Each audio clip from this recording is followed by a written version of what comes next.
မြောက်ကိုရီးယားလို့ပြောတာနဲ့တောင်ကိုရီးယားရဲ့ K-pop သချင်းတွေ K-drama တွေကြည့်မိရင်ထောင်တန်းသေးတန်းတွေပြည့်တဲ့နိုင်ငံလို့ပဲသိကြမယ်ထင်ပါတယ်။တကားပိတ်ဝါဒจิตသုံးတဲ့မြောက်ကိုရီးယားဟာအမေရိကန်နဲ့တောင်ကိုရီးယားယဉ်ကျေးမှုတွေနိုင်ငံတွင်းပြန်တဲ့မှာကိုအတော်လေးစိုးရိမ်ပြီးတော့တားဆီးလေးရှိပါတယ်။အထူးသဖြင့်တောင်ကိုရီးယားရဲ့ K-pop သချင်းတွေနဲ့ K-drama တွေကိုလူထုမသိအောင်တားဆီးထားသလိုမှောင်ခိုနဲ့ကြည့်မိသူတွေကိုဖမ်းမိရင်ပြစ်ဒဏ်အကြီးကြီးတွေပေးလေးရှိပါတယ်။ဒီလိုတားမြစ်ထားတဲ့နိုင်ငံမှာနိုင်ငံတော်ကိုယ်တိုင်တကူးတကာဖိတ်ခေါ်ပြီးဖျော်ဖြေပွဲကျင်းပပေးခဲ့သလိုမြောက်ကိုရီးယားမှာပထမဦးဆုံးဖျော်ဖြေမှုတယ်လို့ယူဆနိုင်တဲ့ K-pop ဖွဲ့တစ်ခုရှိပါတယ်။ Red Velvet ဟာ2018 April လမှာမြောက်ကိုရီးယားနိုင်ငံရဲ့မြို့တော်ပြုံယမ်းကဖျော်ဖြေပွဲတစ်ခုမှာဖျော်ဖြေခဲ့ပြီးမြောက်ကိုရီးယားမှာဖျော်ဖြေခွင့်ရတဲ့တစ်ခုတည်းသော K-pop ဖွဲ့ဖြစ်လာခဲ့ပါတယ်။သူတို့ဟာနှွေဦးပွဲတော်လို့ခေါ်ကြတဲ့တောင်မြောက်ချစ်ကြည်ရေးပွဲမှာတခြားတောင်ကိုရီးယားအဆိုတော်တွေနဲ့အတူသွားပြီးဖျော်ဖြေခဲ့ကြတာပါ။ Red Velvet အပါအဝင် Company 2 SM ရဲ့အဖွဲ့တစ်ခုဖြစ်တဲ့ Gay Generation အဖွဲ့ဝင်ဆိုဟွန်းကလည်းမြောက်ကိုရီးယားကအဆိုတော်တယောက်နဲ့သချင်းတစ်ပုဒ်ကိုပူးပေါင်းတင်ဆက်ခဲ့ပါသေးတယ်။မြောက်ကိုရီးယားနိုင်ငံကပြည်သက်တွေကအဖွဲ့ရဲ့ဖျော်ဖြေမှုကိုထိုင်ကုန်မှထိုင်ရင်လက်ခုပ်တီးအပြေးခဲ့ကြပြီး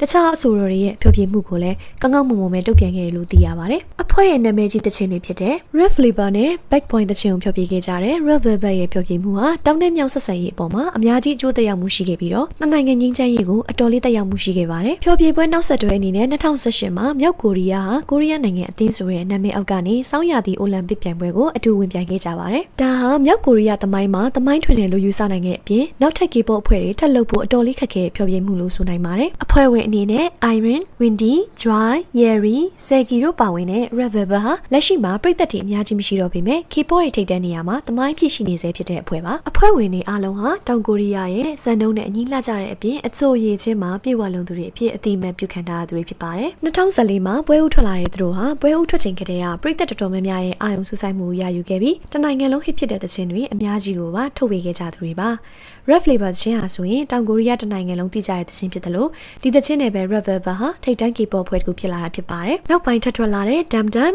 Bad Boy, Ice Cream Cake, Psycho အစရှိတဲ့သချင်းတွေကလည်းအတော်လေးကိုအောင်မြင်တဲ့သချင်းတွေဖြစ်လာပြီးတော့ Psycho ဟာဆိုရင်နိုင်ငံတကာပြည်သက်တွေသဘောကျတာကိုပါခံခဲ့ရတဲ့သချင်းကောင်းတစ်ခုဖြစ်ပါတယ်။အခုချိန်မှာတော့အဖွဲ့လိုက်လှုပ်ရှားမှုတွေသိမရှိတော့ပေမဲ့ Red Velvet ဟာအခုနာမည်ကြီးနေတဲ့ BTS, Blackpink, Twice တို့ကိုကြော်ပြီးမြောက်ကိုရီးယားနိုင်ငံမှာဖျော်ဖြေမှုတဲ့အဖွဲ့အဖြစ်မှတ်တမ်းဝင်ခဲ့တယ်ဆိုတာကိုတော့ဘယ်သူမှညင်နိုင်မှာမဟုတ်ပါဘူး။